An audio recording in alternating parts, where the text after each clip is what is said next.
जी class.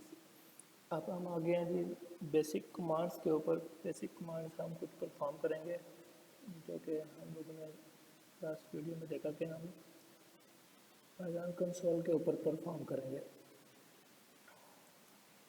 हम basic command देखते हैं जी।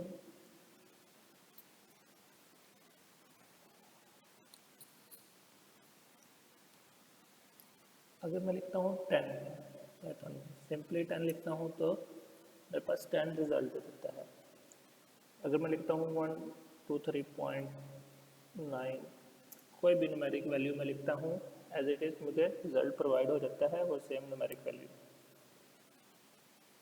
इसी तरह से मैं कोई स्ट्रिंग वगैरह लिखता हूँ लाइक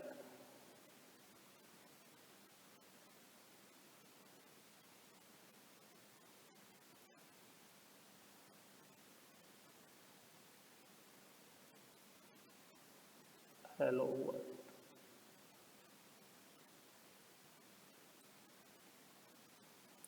ये मैंने लिखा, एंटर प्रेस किया, फ़ौरन से हेलो वर्ल्ड प्रिंट हो गया। जो स्ट्रिंग है आपके पास वो सिंगल कोट्स में भी एक्सेप्ट करता है और डबल कोट्स में भी। लाइक मैंने डबल कोट्स में लिखा था, मेरे पास रिजल्ट सिंगल कोट्स में आ गया। अगर मैं इसको लिखता हूँ सिंगल कोट्स में,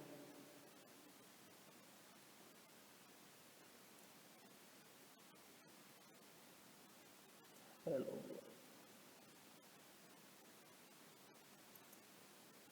तो मेरे पास फिर से सिंगल कोट्स में आ गया। तो स्ट्रिंग फैसिलिटेट करता है, डबल कोट्स को भी एक्सेप्ट करती है ये लैंग्वेज और सिंगल कोट्स को भी एज ए स्ट्रिंग एक्सेप्ट कर लेती है। इसके अलावा अगर मैं विद आउट कोट्स लिखता हूँ लाइक सिंपल एक्स लिखता हूँ तो हमारे पास एक एरर आ जाता है कि एरर क्या है जी, x name is not defined. ठीक है, एक्स एक स्ट्रिंग टाइप वैल्यू है। तो अगर हम इसको सिंगल कोट्स या डबल कोट्स में लिखेंगे तो एक्स को प्रिंट कराएगा, लेकिन जब हम इसको बगैर कोट्स के लिखेंगे तो ये इसको as a variable as identifiers देखता है और वो कहता है कि name x is not defined, कि एक्स जो है वो आपने पहले कहीं डिफाइन ही नहीं किया हुआ। ठीक है, तो इस लैंग्वेज पे हम बेसिक कैलकुलेटर के सारे फंक्शनलिटीज़ परफॉर्म कर सकते हैं। जो बड़ा बेसिक कैलकुलेटर होता है, प्लस माइनस वगैरह हम सब कुछ एज इट इज़ कर सकते हैं। उसके लिए हमें कोई एक्स्ट्रा पार्ट्स वगैरह लिखने की ज़रूरत नहीं होती। लाइक मैं लिखता हूँ 2+3, मैंने इंटर किया, फ़ौरन से रिज़ल्ट आ गया 5। इसी तरह मैंने लिखा थी 10+6, हमारे पास रिज़ल्ट आ गया। और मैं लिखता हूँ 2 स्टैरिक 3 स्टैरिक 4, तो इसका भी हमारे पास फ़ौरन से रिज़ल्ट आ गया। इसी तरह अगर मैं लिखता हूँ 8/4, तो ये देखें आप 8/4 किया तो हमारे पास जो रिज़ल्ट आया है 2.0 आया है। ये डिवीजन ऑपरेटर है। डिवीजन ऑपरेटर क्योंकि ज़्यादातर पॉसिबिलिटीज़ होती हैं कि हमारे पास रिज़ल्ट जो है वो पॉइंट्स के फॉर्म में आता है, तो ये रिज़ल्ट पॉइंट के फॉर्म में ही शो करता है। अगर हमें पॉइंट के फॉर्म में रिज़ल्ट नहीं चाहिए होता तो हम क्या करते हैं, 2 डबल डिवीजन का एक ऑपरेटर होता है डिवाइडेड बाय, तो हमने कहा जी 8/4 किया तो इसका रिज़ल्ट इसने 2 दे दिया, पॉइंट वैल्यू इसको ख़त्म कर दिया। ठीक है, तो ये ऑपरेटर्स हैं बेसिक कैलकुलेशन के हवाले से। और अगर अभी कंसोल में तो हमारे पास हम मतलब हेलो लिखते हैं, कोई भी स्ट्रिंग लिखते हैं तो एज इट इज़ प्रिंट हो जाती है। लेकिन एक प्रिंट का फंक्शन भी होता है, print प्रिंट।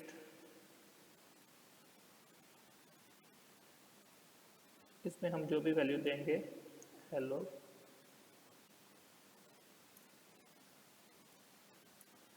तो एज इट इज़ प्रिंट हो गया।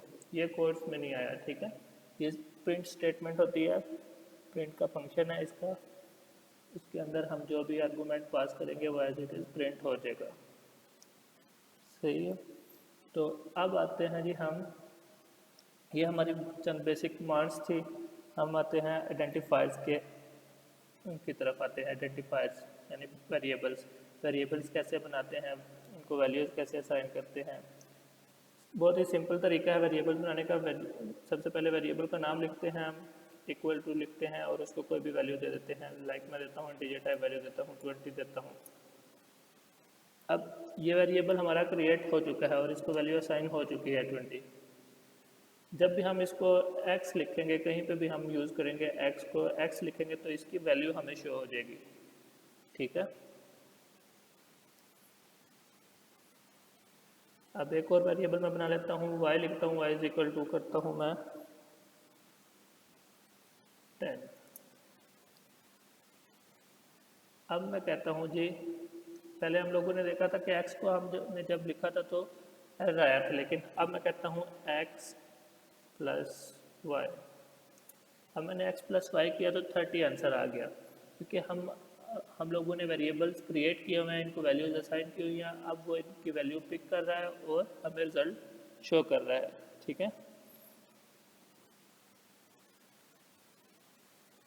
इसी तरह हम मैथ की जो ब्रैकेट्स वगैरह होती हैं, स्मॉल ब्रैकेट्स वगैरह, वो भी यूज़ कर सकते हैं। लाइक मैं कहता हूँ जी 2 स्टार 3।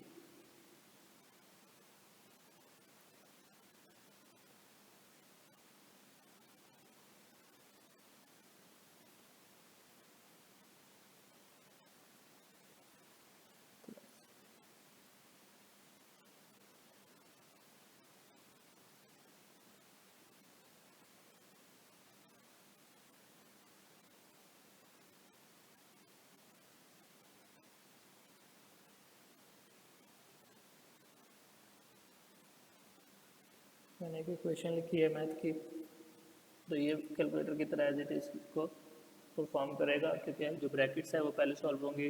2 मल्टीप्लाई बाई 3 होगा, 6 आ जाएगा इसका आंसर। ठीक है।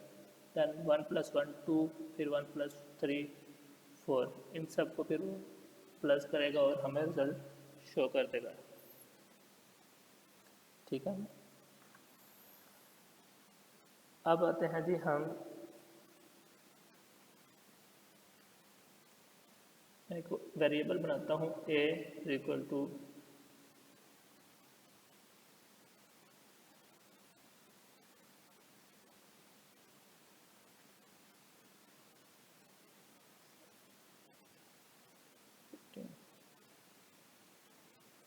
ये मैंने एक वेरिएबल बनाया, इसको वैल्यू असाइन की है 5 10 और 15। ये जो वेरिएबल है ये असल में जब हम कैपिटल ब्रैकेट्स यूज़ करते हैं तो ये हमारे पास लिस्ट होती है। लिस्ट हम आगे डिटेल से पढ़ेंगे इंशाल्लाह नेक्स्ट वीक में। तो जब हम इसको एक्सेस करेंगे, ए को एक्सेस करेंगे, तो ये पूरी की पूरी लिस्ट शो करेगा। ठीक है।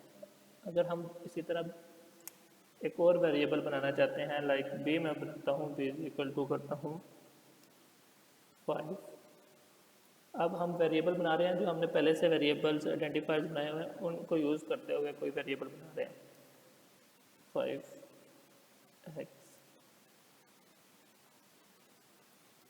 15।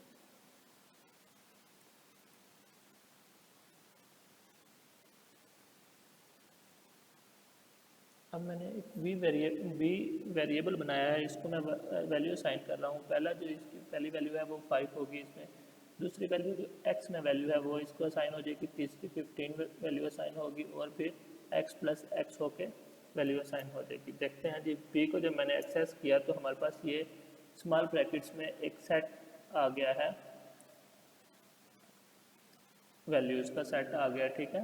x में क्योंकि हमारे पास 20 था तो पहली वैल्यू तो हमने 5 असाइन की, x की वैल्यू फिर वहाँ से पिक हुई और 20 असाइन होगी।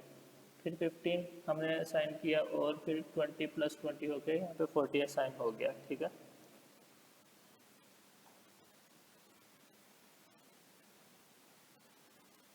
अगर हम अब कुछ प्रॉपर्टीज़ होती हैं वेरिएबल्स की, बी डॉट करते हैं तो हमारे पास ये यहाँ पे आ जाती हैं। ये देखें, सबसे पहले है जी काउंट। काउंट का एक प्रॉपर्टी है, फंक्शन बना हुआ है, इसको मैं ओके करता हूँ तो यहाँ पर हम वैल्यू पास करेंगे, वैल्यू ले रहा होता है कि कौन सी वैल्यू बी जो सेट है उसमें से कौन सी वैल्यू आप लोगों ने काउंट करनी है। मैं कहता हूँ 5 को काउंट कर।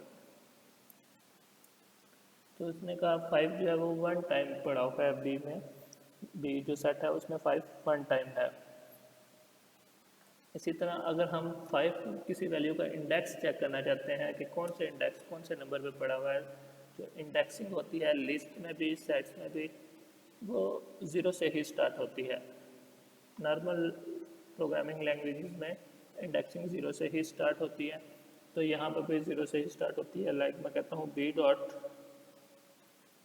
मैंने आई लिखा, इंडेक्स लिख आगे, इंडेक्स को मैंने ओके किया, इंडेक्स ऑफ 5 मैं चाहता हूँ तो मुझे बता दिया जी इंडेक्स ऑफ 5 0 इंडेक्स पे 5 जो वैल्यू आपने पास की है वो 0 इंडेक्स पर है बी के अंदर, ठीक है। इसी तरह मैं अगर कहता हूँ कि बी डॉट इंडेक्स 40 करता हूँ मैं,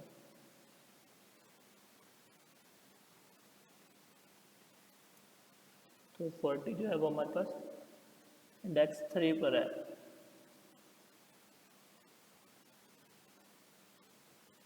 अच्छा, साथ साथ आप लोग देखें कि यहाँ पर हमें जो हमारे वेरिएबल्स यूज़ हो रहे होते हैं, एक ही टाइप बता रहा है, वो लिस्ट टाइप का है, क्लास लिस्ट से बिलोंग कर रहा है और इसके अंदर ये वैल्यूज़ हैं।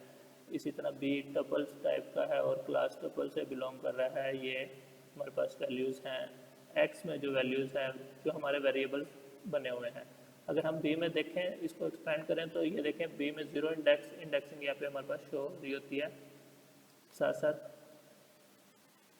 और बी की लेंथ भी यहाँ पे हमारे पास शो किया कि जो इसकी लेंथ है वो 4 इंटीजर्स है, इसमें है इंटीजर टाइप वैल्यूज़ हैं ये सारी। ये देखें इंटीजर 5 पड़ा हुआ है, इंटीजर 20, इंटीजर 15, इंटीजर 40 और इंटीजर टाइप 4 वैल्यूज़ पड़ी हुई हैं, ठीक है। इसी तरह अगर हम ए में चेक करें तो ए में भी हमारे पास इसी तरह इंडेक्स के साथ वैल्यूज़ शो हो रही होती हैं। अगर हम देखें स्पेशल वेरिएबल्स, ये हम बाद में देखते हैं स्पेशल वेरिएबल्स वगैरह जब हम यूज़ करेंगे तो इनको देखेंगे। अभी हम लोगों ने कोई स्पेशल वेरिएबल्स यूज़ नहीं किया। अभी तक हमने देखा जी यहाँ पर हम भी किसी वैल्यू को चेक करना चाहते हैं कि वो टपल्स में या जो हमारे पास बी टपल बना हुआ है इसमें कितने टाइम्स पड़ी हुई है, तो हमने काउंट का फंक्शन यूज़ किया और इंडेक्सिंग वगैरह हमने देखी, ठीक है। नेक्स्ट हम देखते हैं जी अगर हम कोई इंडेक्स पास करते हैं इसको तो देन क्या करते हैं हम। मैं कहता हूँ जी पी डॉट, मैं कहता हूँ पी ऑफ, हमारे पास 1 इंडेक्स के ऊपर क्या वैल्यू पड़ी है। 1 इंडेक्स पे इसने बता दिया जी 20 वैल्यू पड़ी हुई है। अगर मैं करता हूँ जी बी ऑफ -1, तो -1 मैंने जब लिखा तो 40 आ गया। ये जो लैंग्वेज है ये 0 से स्टार्ट होती है, मैक्सिमम वैल्यू तक देती जाती है, और अगर हम माइनस में वैल्यू देते हैं तो -1 का मतलब होता है जो हमारी लास्ट वैल्यू है, ठीक है। अगर इसी तरह मैं लिखता हूँ बी ऑफ -2 तो हमारी सेकेंड लास्ट वैल्यू आ जाएगी उसमें, ठीक है। नेक्स्ट जी हम देखते हैं, हमने कहा था कि ये जो लैंग्वेज है ये केस सेंसिटिव है और हम लोगों ने कुछ कीवर्ड्स देखने हैं। लाइक मैं कहता हूँ फॉल्स, अब मैंने फॉल्स लिखा तो यहाँ पर एरर आ गया कि फॉल्स जो है वो डिफाइन नहीं है, क्योंकि इस लैंग्वेज में फॉल्स, लेकिन मैंने ऐसे फॉल्स लिखा तो यहाँ पे फॉल्स लिखा हुआ आ गया। ये जो फॉल्स है ये कीवर्ड के तौर पे यूज़ हो रहा है, और वो जो पहले वाला फॉल्स हम लोगों ने लिखा जहाँ पर एरर आया है वो एज ए वेरिएबल ले रहा है, एज आइडेंटिफायर इसको एक्सेप्ट कर रहा है, जो कि हम लोगों ने डिफाइन ही नहीं किया हुआ, ठीक है। तो ये देखें केस सेंसिटिव का भी हम लोगों ने यहाँ से देख लिया कि ये एफ, यहाँ पर हमने स्मॉल एफ यूज़ किया तो एरर आया, कैपिटल एफ यूज़ किया तो वो उसका एक कीवर्ड्स था, ठीक है। कीवर्ड्स लैंग्वेज के क्या होते हैं जी, जो पहले से प्री डिफाइंड वर्ड्स होते हैं। हम लोग कोशिश कर, हमारी यही होती है कि हम कीवर्ड्स के जो नाम होते हैं वो अपने वेरिएबल्स के नाम नहीं रखते किसी भी लैंग्वेज में। तो ये थे हमारे जी यहाँ तक कि नेक्स्ट वीडियो में हम लोग देखेंगे जी, कमेंट्स सेक्शन को देखेंगे और डेटा टाइप्स को देखेंगे।